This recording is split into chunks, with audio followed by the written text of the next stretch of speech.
sais pas si vos camarades en ont beaucoup parlé de la victoire en golf à Augusta. Non. C'était cette nuit.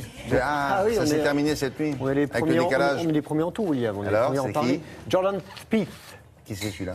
C'est un jeune garçon qui avait terminé deuxième l'an dernier, on va en parler. Il a 21 ans, il a fait tomber pas mal de records. On regarde ce qui s'est passé en Géorgie cette nuit aux États-Unis. Donc l'an dernier, sur sa première apparition au Masters, Jordan Spieth avait terminé deuxième. Cette année, c'est lui qui enfile la veste verte remise au vainqueur. Cette nuit, l'Américain a rendu une ultime carte de 70 pour s'offrir 4 coups d'avance sur ses poursuivants. Spieth égale le record de l'épreuve avec un total de 270, soit 18 coups sous le par. Après le premier tour, jeudi, il était le plus jeune leader de l'histoire de l'épreuve à ce stade de la compétition. Il a mené le Masters de bout en bout, une première William depuis 39 ans. Il a accumulé le nombre de 30 birdies. Il est connu quand même. Oui. Ou pas? Non, si, c'est pas un inconnu, sauf que là, il fait partie des plus jeunes vainqueurs de l'épreuve. Ah oui, mais est-ce qu'il avait remporté beaucoup de... Non, c'est son premier majeur.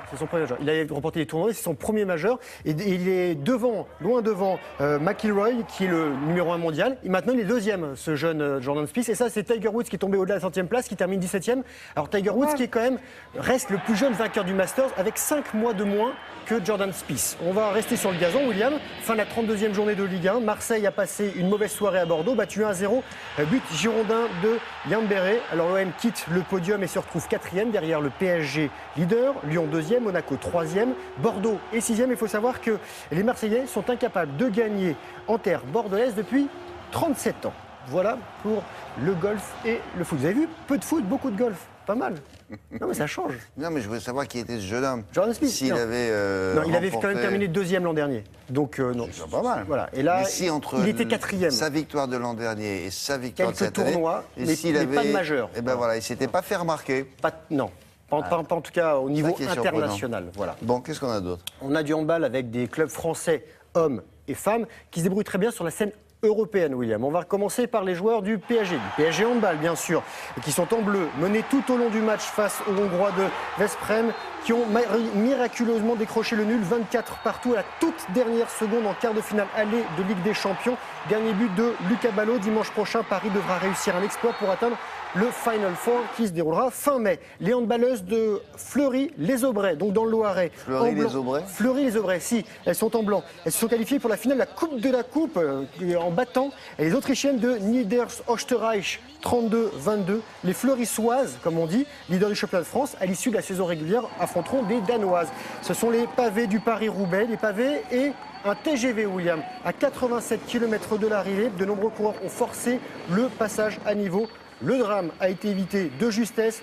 Victoire du champion allemand John Degenkolb à l'allure moyenne, écoutez-moi bien, de 43 km/h sur le vélo. Ça fait de beaux cuisseaux.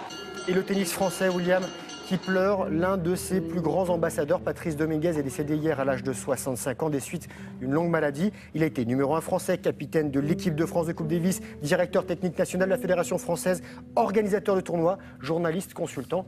Une carrière, une vie dédiée à la petite balle jaune. Et on va finir. Oui. Vous me laissez un petit peu de temps ou pas? Je sais pas, je vais demander au pilote. Allô? Elle dit on peut y aller. Parce qu'en parlant de pilote, je voudrais présenter un jeune garçon qui mérite bien qu'on parle de lui. Regardez, c'est lui, il est français. Ce jeune garçon, c'est un motard.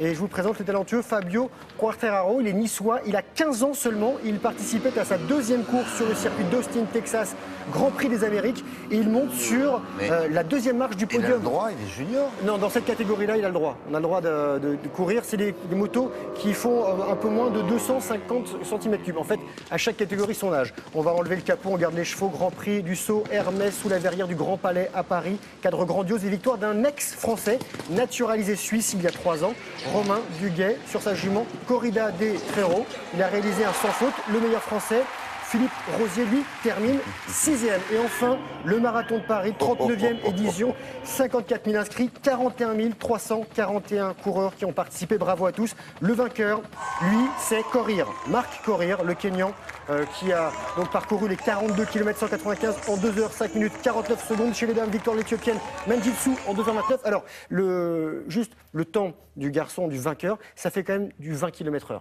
Voilà. C'est déjà pas mal quand on fait du 9-10 sur son petit footing. Il a fait en combien, je sais pas. En 2 h 5 minutes, et voilà. Ah oui. Voilà. Bon, eh bien, il a tout dit rapidement. Merci beaucoup.